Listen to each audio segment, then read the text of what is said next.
Kabanata 176. Parang gusto niyang magtapon. Gusto ko lang tumingin. Ramdam na ramdam ni Gerald ang paghamak sa mga salita ni Rita. At talagang ayaw niyang makapasok sa anumang pagkakagulo kay Rita. Sa makatuwid, simpleng sagot niya sa kanya ng ganoon. Hehe, mabuti na mayroon kang ganitong pag-iisip. Bukod doon, Gerald, dahil ikaw ang kasintahan ng aking kapatid, kailangan kong ipaalala sa iyo na hindi mo dapat ihambing ang iyong sarili sa mga mayamang tagapagmana. Ang mga pamilya ng mayamang tagapagmana ay may mas maraming pera at assets kumpara sa iyo. Ano naman sa iyo nagpapatakbo ka lang at nasasayang ang iyong kapalaran. Tiyak na gugugol mo ang lahat ng iyong pera maaga o huli. Sa totoo lang, batay sa iyong kakayahan, hindi ako makapaniwalang masusuportahan mo ang aking kapatid. Panipi, si Rita ay kasing mayabang tulad ng isang peacock. Oo Gerald, kamangha-mangha ka talaga. Nanalo ka ng 10 milyong dolyar at nagmamaneho ka ng isang 3 milyong dolyar na Lamborghini. Matapos malaman ng ilang impormasyon, may isip lamang ni Rita na dapat talagang bobo o may pinsala sa utak si Gerald. Wala na siyang ibang damdamin o emosyon para sa kanya. Sa makatuwid, pinagsabihan niya at pinagalitan si Gerald ng hindi seremonya kaagad sa pagkikita nila. Nais niyang maghayganti sa huling pagkakataon. Rita, ito ba ang bayaw na iyong pinag-uusapan? Ang bumili ng isang Lamborghini matapos magwagi sa loto. Mukha siyang gwapo pero, bakit ganito siya kumikilos? Panipi, ngunit masasabi ko na siya ay medyo nakalaan. Natatakot ako na, hindi siya dapat napunta sa ganitong uri ng malaking kaganapan at nakita ang napakaraming tao dati, tama ba? Nako, hindi natin siya masisisi. Ang ganitong uri ng bumpkan sa bansa na naging mahirap. Sa mahabang panahon ay may napakakaunting kaalaman ngunit biglang dumating sa napakaraming pera. Sa makatuwid, hindi maiiwasan para sa kanya na magkaroon ng nouveau riche mentality. Panipi, sakto, magsisisi lang siya kapag nagastos niya na lahat ng pera niya. Gayunpaman, magiging uli na sa oras na iyon. Bumantong hininga, sa halip na mag-isip ng mga paraan upang mapagbuti ang kanyang sarili, talagang gumagasta siya ng libu-libong dolyar upang makabili lamang ng isang tiket upang makilahok sa isang napakahusay na kaganapan. Panipi, mayroong 2 kababaihan at isang lalaki na nakatayo sa likuran ni Rita sa oras na ito. Ang ganda talaga ng 2 babae at talagang nakasama nila si Rita. Bukod dito, napakagwapo din ng lalaki at mukhang mayaman. Siyang mana. Ang ilan sa kanila ay halos lahat ng pareho ng edad at mukhang sila ay 25 hanggang 26 na taong gulang. Nang makita ng ilang tao si Rita na napakamumuhian kay Gerald, nagsimula na rin silang masungit na pagsasalita kay Gerald nang walang pag-aatubili man. Ginawa nitong mapahiya si Rita. Gerald, gumastos ka ba ng libu-libong dolyar upang makabili muli ng tiket? Asan si Mila, alam ba niya ang tungkol dito? Panipi, malamig na tanong ni Rita.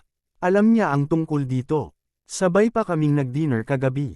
Gayunpaman, hindi maginhawa para sa kanya na dumating ngayon. Tungkol sa tiket sa pagpasok, hindi ko pa ito nabibili. Panipi, nagsasabi siya ng totoo. Madalas kumain si Gerald kasama si Mila sa nagdaang 2 araw, at gusto talaga niyang dumating si Mila at magsaya. Gayunpaman, hindi siya maaaring sumama sa kanya. Dahil pakiramdam niya ay medyo hindi komportable habang nagkakaroon siya ng kanyang panregla. O aking Diyos, ang mga taong kagaya mo talagang pinaparamdam sa akin. Panipi, to be honest, gusto talaga ni Rita na mapag-alitan si Gerald. Gayunpaman, gaano man kalungkot si Gerald, siya pa rin ang kasintahan ni Mila. Bibigyan pa rin niya ng mukha si Mila, di ba? Sa makatuwid, pilit na tiniis at pinigilan ni Rita ang kanyang galit. Sa oras na ito, nakita niya na si Gerald ay paulit-ulit pa rin sa pagpunta sa eksibisyon. Sa makatuwid, maaari lamang niyang sabihin ang maswerte ka na nasagasaan mo ako ngayon. Mayroon akong ilang tiket sa pagpasok na nakatalaga sa akin. Bilang karagdagan sa aking mga kaibigan, maaari akong magbigay sa iyo ng isa. Maaari kang pumunta sa exhibit hall kasama ang aking mga kaibigan. Tandaan, na huwag magsalita ng kalokohan pagkatapos mong pumasok. Panipi, payo ni Rita bago niya itinapon ang isa sa mga tiket sa pagpasok kay Gerald na walang pasensya. Bilang direktor ng disenyo, natural na mayroon siyang kaunting tiket sa pagpasok na nakatalaga sa kanya. Dawn, Nyla, at Samuel, mananagot ako sa pagbibigay ng pagpapakilala sa Mountaintop Villa kapag pumasok kami mamaya. Kaya, mangyaring isama mo siya. Wala naman siyang alam, sabi ni Rita, ngunit kailangan kong makipagtagpo sa ilang mga kaibigan ko mula sa komunidad ng negosyo sa Paglaon. Kung isasama ko siya, mabuti, ayos, hihilingin ko lang sa kanya na maghanap ng pwesto para makaupo mamaya. Panipi, naramdaman ni Samuel na napakahirap ng posisyon niya. Kung alam niya na mangyayari ito, bibili sana siya ng isang tiket. Kung tutuusin, libu-libong dolyar para sa isang tiket sa pagpasok ay isang maliit na bagay lamang sa kanya. Gayunpaman, bakit siya mag-aabala na gumastos ng anumang karagdagang pera dahil siya ay maaaring umaasa sa kanyang relasyon sa Rita? Ngayon, talagang nakakahiya para sa kanya na magdala ng isang mababang tao na tulad nito, kasama siya. Gayunpaman, pumayag pa rin siya rito. Samuel, sino ang makikilala mo mamaya? Maaari mo rin ba kaming isama? Maaari mo ba kaming ipakilala sa kanila din? Panipi, si Dawn at Nyla ay talagang napakagandang babae. Kapwa sila ay kusang loob na nanatili sa tabi ni Samuel habang sila ay gumawa ng pagkusa upang mapalapit sa kanya. Sige, isama muna natin siya. Sigh. Panipi, pagkatapos ng buntong hininga, naghanda na ang lahat na pumasok. Hindi inaasahan ni Gerald na magkakaroon ng labis na gulo kapag nandito lang siya upang tingnan. Gayunpaman, dahil tinanong na siya ni Rita na pumasok kasama si Dawn at ang iba pa, naramdaman ni Gerald na hindi mabuti para sa kanya. Natanggihan ng direkta ang alok nito. Sa makatuwid, kumuha siya ng tiket sa pagpasok bago siya lumakad patungo sa pasukan ng VIP. ****, baliw ka ba? Bumalik ka rito. Nang makita ni Rita si Gerald na naglalakad papunta sa VIP entrance, hindi niya maiwasang sumigaw sa kanya. Iyon ang VIP pasukan, na kung saan ay espesyal na inihanda para sa pinakamayamang mga kalalakihan mula sa lahat ng iba't ibang mga lungsod sa lalawigan ng Sunnydale. Nababaliw ka ba sa pag-iisip? Panipi, sabik na sabik din si Dawn at diretsahan niyang nagmura kay Gerald. Oh, kaya, hindi kayo dumadaan dito? Panipi, tanong ni Gerald habang umiling na walang magawa. Kabanata 177. Gerald, hindi ka ba maloko? Parang nag-aaral ka sa kolehiyo ng 3 taon nang wala. Huwag ka nang malito. Bilasan mo at sundan sina Samuel, Dawn, at ang iba pa sa eksibisyon. Grabe, alam ko talaga ngayon kung paano talagang maging interesado ang aking kapatid sa isang tao kasing mababa ka. Panipi, malamig na sagot ni Rita.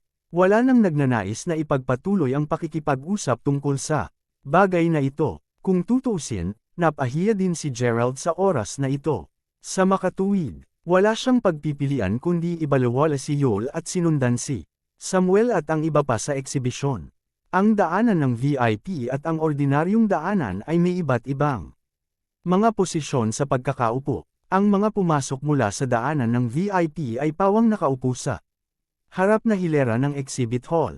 At ang mga pumasok mula sa ordinaryong daanan tulad ni Gerald ay maaari lamang makaupo sa likuran ng hall. Samuel, ikaw ba yon? Kumusta ka? Kumusta ang tatay mo? Panipi, Uncle Light, nandito ka rin. Magaling tayong lahat. Madalas, na iniisip ka ng aking ama. Panipi, pagpasok pa lang ni Samuel sa hall, nakilala niya ang ilan sa kanyang mga kakilala. Pumasok din ang isang nasa hustong gulang na lalaki upang batiin siya. Nga pala, Samuel, kasama mo ba ang dalawang kagandahang ito? Alin sa mga ito ang iyong kasintahan? Panipi, pareho ko silang mga kaklase. Wala pa akong kasintahan, Uncle. Lie. Panipi, sagot ni Samuel habang nakangiti. Sa kabilang banda, kumakawi din siya ng kamay upang batiin ang ibang mga tao na pamilyar sa kanya. Sa totoo lang, medyo mayabang siya sapagkat alam niya ang maraming tao sa palagay niya na siya ay kagalang-galang sa anumang eksena. Kumusta, G. Wyatt Light? Nabasa ko ang iyong pagpapakilala sa Mayberry Economic Times. Panipi, sinabi ni Don ang isang napaka-marangal habang inaayos niya ang kanyang buhok sa isang parang lady. Lahat yan ay walang kabuluhang bagay. Siya nga pala, si Samuel. Bilang isang tiyuhin, sasabihin ko sa iyo na ang pag-aasawa ang pinakamahalagang bagay at pangunahing prioridad sa buhay. Sa makatuwid, hindi mo dapat palampasin ang ilang napakahalagang tao. Kung hindi man, tiyak na pagsisisihan mo ito. Panipi, pagkatapos nito, nakipagkamay si Wyatt kina Don at Nyla. Nagdalubhasa ang Wyatt sa kadena na supply ng kusina at kagamitan sa banyo. Hindi siya dapat maliitin dahil talagang malaki ang kanyang negosyo. Uncle Light, tatandaan ko lahat ng sinabi mo. Nga pala, hindi ka ba sumama sa Melanie ngayon? Panipi, ang aking batang babae. Nakita niya ang ilan sa kanyang mga kamag-aral mula sa Sunnydale University at nagpunta siya upang batiin sila. Nasa pangatlong taon na rin siya sa universidad ngunit ganun pa rin siya ka-reckless. Pinag-aalala niya talaga ako. Gusto ko talaga maghanap ng mabuting kasintahan para sa kanya. Hoy, bumalik na ang batang babae. Panipi, sagot ni Wyatt habang nakangiti. Melanie, kamustahin ang iyong gwapong kapatid na si Samuel, at ang kanyang dalawang magagandang kaibigan. Kumusta, kapatid na Samuel? Kumusta, dalawang magagandang kapatid na babae? Panipi, sinalubong sila ni Melanie na may ngiti sa labi. Napakatangkad niya, at ang kanyang buhok ay nakatali sa isang nakapusod. Nakasuot siya ng napakamahal na hanay ng sports attire. Mukha siyang napakaganda at sexy. Sa oras na ito, itinuon ni Melanie ang tingin kay Gerald na sumusunod sa likuran ni Samuel. Nakita niya na si Gerald ay hindi gaanong masarap sa damit at hindi siya masyadong bihis. Kumunot ang noo ni Melanie ngunit sinabi pa rin niya, "Hello." Oh, hindi ko siya napansin. Ito ay, nag-react din si Wyatt at nagtanong kaagad. Si Uncle Light, ang pangalan niya ay Gerald. Tinanong ako ni Direktor Rita na dalhin siya sa loob upang tumingin siya sa paligid at makakuha ng ilang pananaw. Galing siya sa isang maliit na lugar, at hindi pa nakikita ang ganitong eksena. Panipi, hindi mapigilan ni Samuel na kumumo ang kanyang ulo. Nakakahiya ito. Bakit kinailangan niyang isama ang ganitong uri ng tao? Si Gerald naman, siya ay pinagtawanan ni Samuel. Gayunpaman, nang makita niya si Wyatt na nakatingin sa kanya, habang nakataas ang kanyang kamay, naisip ni Gerald na nais niyang batiin siya at makipagkamay.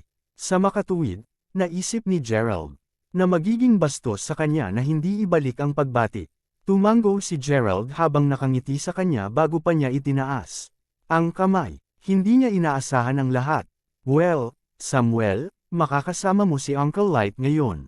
Halika at umupo sa tabi ko." Panipi, hindi inaasahan, direktang inalis ni Wyatt ang kanyang tingin kay Gerald bago niya itinaas ang kanyang kamay upang hilahin ang braso ni Samuel habang hinihiling niya kay Samuel na lumapit at umupo sa tabi niya. Hindi niya pinansin ng todo si Gerald. Iniwan niya ang kamay ni Gerald na nakabitin sa hangin.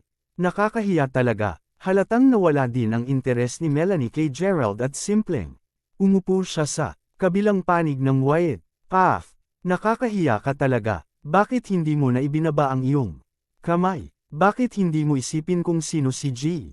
Van-Ayed? Bakit siya maaaring makipagkamay sa isang taong walang pangalan o katayuan? Tulad mo, talaga bang naiisip mo na ikaw ay tulad ni Samuel at bibigyan ka rin ng mga tao ng mukha?" Panipi, Kabanata 178. Walang imik si Don. Tama iyan. Ngunit Don, mayroong totoong-totoong sinasabi. Ang isang taong walang ugali o klase ay hindi magkakaroon ng anumang pag-uugali o klase. Gaano man sila common, hindi na sila magkakaroon ng anumang klase. Tingnan mo lang si Samuel.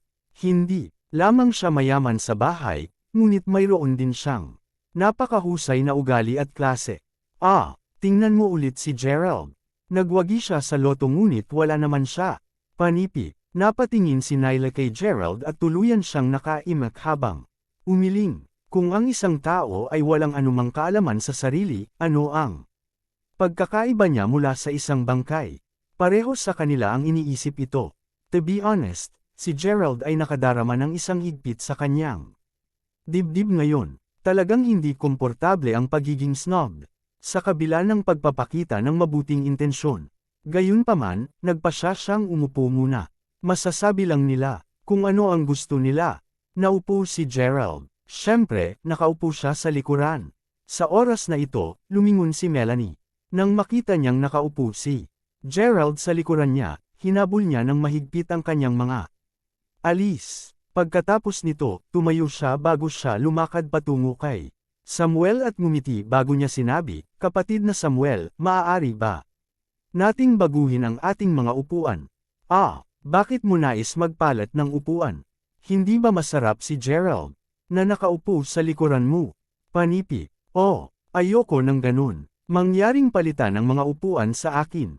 Panipi, sige, sige. Kahit na si Gerald ay nagmula sa isang maliit na lugar. Siya ay talagang isang malinis at disenteng tao. Okay lang talaga. Panipi, hindi. Alam mo na ako ay isang malinis na pambihira kaya't talagang hindi ko gusto ang ganitong uri ng tao. Pakiusap, mangyaring. Panipi, si Melanie ay nagpatuloy sa pagsusumamo at tila ba parang iiyak na. Siya, okay, Samuel, bakit hindi ka nalang magpalit ng pwesto kasama si Melanie noon? May sasabihin din ako tungkol sa iyo. Ang mga tao ay madaling maimpluwensyahan ng kanilang paligid at mga kasama na nakakasama nila. Hindi ka dapat makisama sa mga kaduda-dudang at malilim na taong ito. Nakalimutan mo na ba ang sinabi ko sa iyo dati? Maaari ka lamang tumayo ng mas mataas at mas malayo sa buhay sa pamamagitan ng paghahalo sa mga makapangyarihang at maimpluwensyang tao. Panipi, malamig na tugon ni Wyatt sa oras na ito. Ang dalawang pamilya ay kaibigan ng pamilya. Bukod dito, laging may prangka ang ugali ni Wyatt. Napakahigpit din niya pagdating sa pagtuturo sa nakababatang henerasyon. Tahimik lamang na tumanggo si Samuel bilang sagot. Nang marinig ni Gerald ang mga salitang ito, galit na galit siya at namutla kaagad ang mukha. Kahit na siya ay walang kabuluhan, dapat pa rin magkaroon siya ng minimum na halaga ng respeto para sa isang taong ngayon pa lang niya nakilala. Ano ang ibig niyang sabihin sa kaduda-dodang at makulimlim? Siya ba ay isang nagduda at malilim na tao dahil lamang sa hindi siya nagmumukhang mayaman tulad ni Samuel? Simpleng nagtawanan sina Don at Nyla. Tahimik silang nakinig. Habang nag-aaral si Wyatt at binigyan ng payo si Samuel, naramdaman nila na ang mga salita ng matagumpay na negosyanteng ito ay tiyak na magiging malaking tulong sa kanila sa buhay. Sa oras na ito, mas maraming tao ang pumapasok sa hall ng eksibisyon. Isang magandang hostess ang nakatayo sa mataas na platform ng eksibisyon habang kinokontrol niya ang venue at sinubukang pekalmihan ang lahat. Mahal na mga ginoo at madam, maligayang pagdating sa seremonya ng eksibisyon ng unang paglulunsad ng Mountain Top Villa. Bago magsimula ang opisyal na seremonya ng pagbubukas, magbigay tayo ng isang mainit na palakpakan upang malugod ang mga kilalang panauhin mula sa lalawigan ng Sunnydale. Panipi, tanggapin natin ang nagtatag ng Holden Group, ang pinakamayamang tao sa estado ng county, Howard Holden, at ang Batang Panginoon, Joel Holden. Malaki, ang ama at anak na mula sa pamilya Holden ay pareho dito. Batay, sa gawi sa paggastos ng Batang Panginoon, sa palagay mo mabibili ng Holden Group ang $120 milyong na villa. Panipi, imposible yon. Kahit na may pera sila, ang kumpanya ay magkakaroon ng malalaking kakompetensya kung nais nilang makipagkumpetensya sa isa't isa, kung gayon kakailanganin nilang ubusin ang maraming pera. Sino ang magkakaroon ng hanggang $120 milyong upang makabili lamang ng bahay? Alam mo bang sa oras na magsimula ang kompetisyon, kahit $150 ay matukoy ang kinalabasan ng dalawang malalaking grupo, tama ba?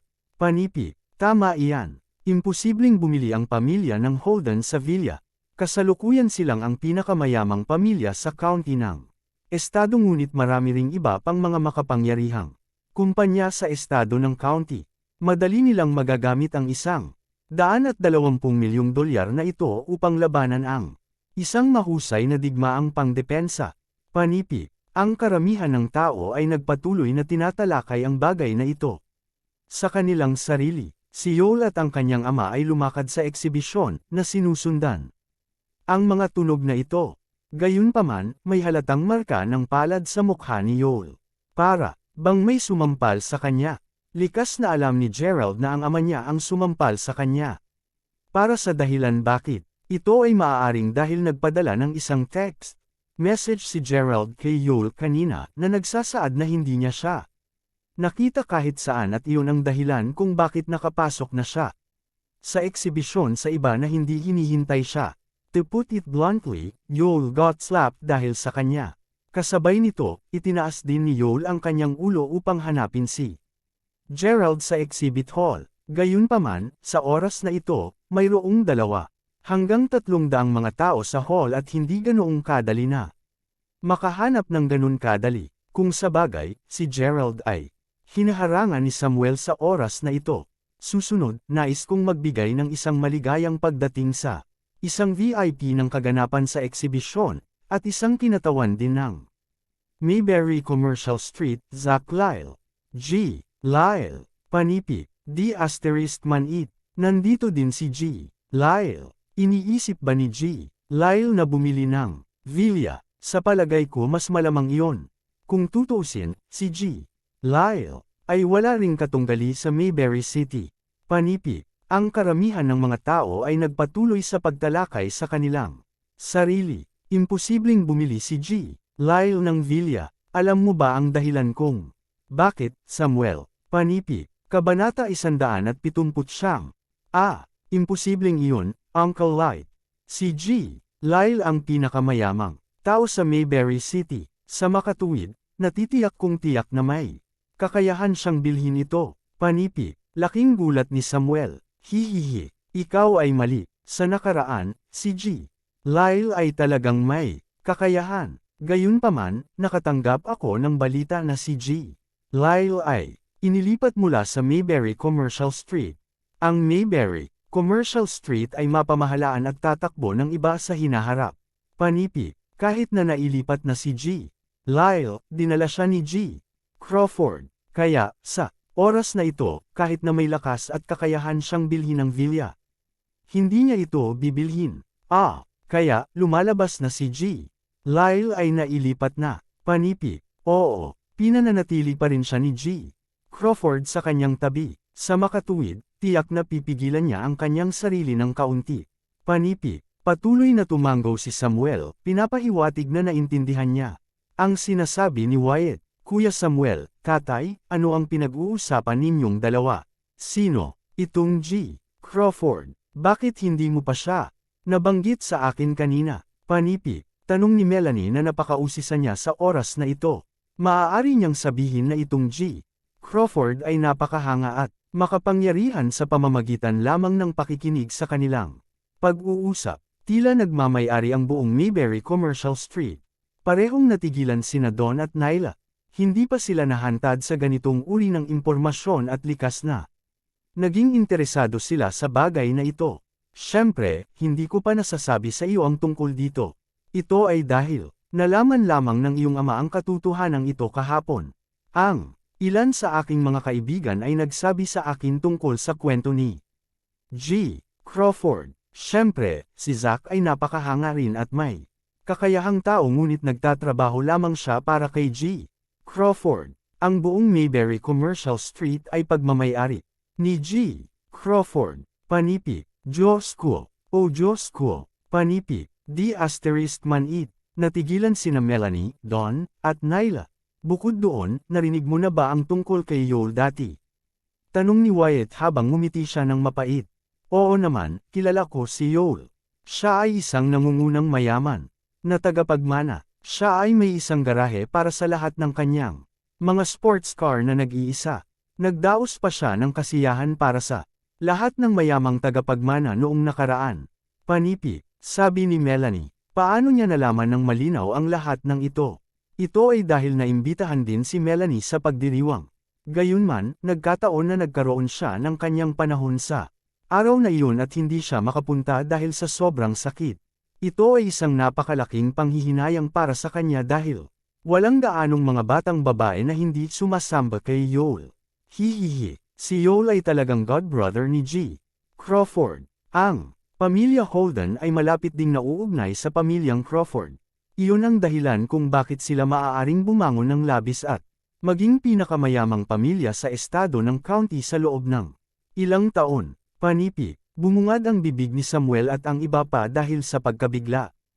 Hindi inaasahan, maraming mga background na kwento sa likod nito. Sa oras na ito, sa wakas dumating na ang lahat. Ipinakilala muli ng host ang Rita sa karamihan ng tao. Pagkatapos nito, hiniling niya kay Rita na ipakilala ang Mountaintop Villa sa lahat. Bagaman matagal na hawak ni Gerald ang kanyang galit, hindi pa siya nawala ng init ng ulo. Nang makita niya si Rita na nagpapakilala sa villa, tumingin siya at sumulyap sa background na lumitaw sa screen. Isang solong sulyap lamang, at nabighani din si Gerald. Ang Mountaintop Villa ay itinayo sa bundok, diretso sa mga ulap at talagang parang isang palasyo sa langit. Ito ay labis na maluho. To be honest, talagang naantig si Gerald. Ang $120 milyong ay talagang isang napakataas na presyo. Kung ito ay ilang oras na ang nakakalipas, kahit na nagmamay-ari siya ng maraming mga pag-aari, hindi gagasta si Gerald ng $120 milyong upang makabili lamang ng isang bahay gaano man siya kontig. Gayunpaman, iba na ito ngayon. Binigyan siya ng kanyang kapatid ng $150 milyong at nais niyang gugulin niya ito sa loob ng 7 araw. Nag-alala siya sapagkat hindi niya alam kung paano niya dapat gugulin ang pera. Hindi ba ito isang pagkakataon na ipinadala ng Diyos? Magagawa niyang pumatay ng 2 ibon gamit ang isang bato. Mas tiningnan niya ito, mas na-excite si Gerald. Inabot sa kanya ang 2 buong oras upang maipakilala ng buo ang villa. Ang bawat tao'y naghahangad dito. Ngunit walang nang ahas na bilhin ito. Labis na nasiyahan si Rita sa mga ekspresyon ng lahat at ngumiti. Siya nang sinabi niya kaagad. Ang Mountaintop Villa ay nagkakahalaga ng $120 milyong. May interes ba sa silid na ito na bilhin? Ito, panipi, tanong ni Rita habang ngumiti siya ng malambing. Ayoko. Sa oras na ito, isang matandang amo ang tumayo at sumigaw bago siya mabilis na naupo. Ang lahat ng naruroon ay nagsimulang tumawa ng malakas. Nagsimula ring tumawa si Zack sa eksena. Palaging may ilang mga boss na gustong magbiro ng ganito. Nagpatuloy si Rita na nagsabi, mga ginoo, hindi auction ang villa na ito. Ito ay ibebenta sa isang unang dumating unang nagsilbi. Batayan, sinumang maaaring magbayad muna ng presyo ng $120 milyong ang magmamay-ari ng villa na ito. Panipi. Kabanata 180. Hahaha, walang bibili talaga. Panipi, sagot ni Samuel habang nakangiti. Mapait na ngumiti si Wyatt. Sinabi ko na sa iyo na hanggat ang tao ay isang matalinong negosyante, hindi niya sasayangin ang $120 milyong sa villa maliban kung gusto ko ito. Bago pa matapos ang pagsasalita ni Wyatt, nakarinig siya ng isang boses na hindi gaanong malakas ngunit malakas pa rin upang ang lahat sa buong bulwagan ay maaaring marinig ang kanyang mga salita. Ang mga pagdududa ay lumilipad sa hangin sa oras na ito. Lahat ay nakatingin sa gilid na ito. Napatulala din sina Wyatt at Samuel nang ibalik ang ulo upang tingnan ang tao. Ito ay dahil ang taong sumigaw ng pangungusap na ito ay walang iba kundi ang bundok na ito na dinala ni Samuel. Si Gerald yun. Gerald, baliw ka ba?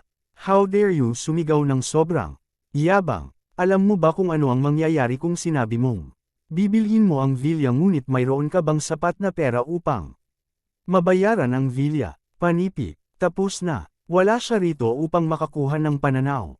Ang taong ito ay simpleng pumarito upang mamatay. Panipi, nagulat din sina Nyla at Dawn at talagang gusto nilang patayin si Gerald. Ang isang tao na hindi alam ang kanyang sariling lugar. Panipi, napatingin ang tingin ni Wyatt kay Gerald. Ito ba talaga ang isang okasyon na dapat gamitin para sa kamahalan? Hindi talaga niya alam kung paano kumilos sa lahat. Hindi alintana ni Gerald kung ano ang sinasabi nila tungkol sa kanya. Paimpol siyang tumayo bago siya magsimulang maglakad patungo sa entablado ng direkta. Baliw. Baliw na ata siya. Nababaliw talaga ang lalaking nakakaawa. Panipi. Nakatitig din si Rita kay Gerald sa pagkabigla sa sandaling ito. Sa madaling sabi, bukod sa ilang mga tao, lahat ay medyo natigilan. Gerald, anong ginagawa mo dito? Bilasan mo at umalis ka na. Panipi. Galit na sabi ni Rita. Ilang beses na rin niyang tinulak si Gerald. Bakit ako aalis kung gusto kong bumili ng villa na ito? Tanong ni Gerald habang ngumiti siya ng mapait. Kalokohan. Paano mo kakayanin ang villa na ito? Panipi. Seryosong inis si Rita. Naisip mo ba na hindi ko kakayanin dahil lang sa sinabi mong hindi ko kakayanin? Tanong ni Gerald habang malamig na nanunuya. Pagkatapos nito, tiningnan niya ang nakatuon na kawanisa. Pananalapi ng bangko na nakatayo sa gilid bago niya sinabi, kayong mga lalaki, halika dito. I swipe ko ang card ko. Panipi. Ang ilang mga komisyonado sa bangko ay medyo nalito. Pagkatapos ng lahat, ang taong nakatayo sa harap nila ay hindi mukhang isang tao na makakakuha kahit ng ilang libong dolyar. Sinasabi pa nga niya na ay swipe niya ang card niya. Gayunpaman, kakailanganin nilang gawin ito dahil hinihiling ito ng customer. Sa makatuwid, lumakad sila habang nagdala sila ng isang bayad sa makina. Itinapon ni Gerald ang kanyang card sa payment machine bago niya ipinasok ang kanyang password at ginamit ang pagpapaandar ng pagkilala ng biometric. Ding! Ang transaksyon ay matagumpay. Ang halaga ng transaksyon ay $120 milyong. Tumunog ang code system na boses. Ang sumunod ay kumpletong katahimikan mula sa madla. $120 milyong. Ang taong ito ay talagang may $120 milyong. O Diyos ko! Linaw na narinig ni Rita ang lahat. Direkta niyang tinakpan ang kanyang bibig habang nahuhulog niya ang mikropono sa lupa. Ang kanyang isipan ay isang kumpletong blanko sa sandaling ito. Tulog. Si Samuel, na nakaupo sa madla, ay nakalunok lamang ng kanyang laway. Labis siyang naguluhan. Sina Don at Nyla ay nagkaroon din ng sobrang gulat na ekspresyon sa kanilang mga mukha. Kung tutuusin, mula sa kanilang kauna-unahang pagkikita, sina Nyla, Don, at Samuel ay hindi lamang hinamak at minamaliit si Gerald, ngunit hindi man nila ito tinatrato bilang isang tao. Simple lang ang akala nila na siya ay isang country bumpkin. Naramdaman nila na nakakahiya talaga para sa kanilang tabi nila. Ngunit ngayon, naramdaman nila na parang nakakakuha sila ng hindi mabilang na sampal sa kanilang mga mukha ngayon. Mababa ang tingin nila sa kanya. Maaaring hindi man sila kumita ng mas maraming pera tulad ng sa kanya kahit na nagtatrabaho sila. Sa isang buong buhay, siya ay isang napakayamang tao. Kapatid na Samuel, sino siya? Nagbago rin ang ekspresyon ng mukha ni Melanie. Hindi ko alam. Alam ko lang na ang pangalan niya ay Gerald Crawford. Hoy, tingnan mo, bakit si G. Lyle, ang mag-ama mula sa pamilya Holden, at ang iba pang mga mayayamang negosyante ay naglalakad patungo sa entablado. Panipi. Paulit-ulit na sagot ni Samuel sa oras na ito. Hanggang dito na lang ang ating kwento. Huwag kalimutan mag-like, share and follow for more story ng Ang Lihim na Mayaman.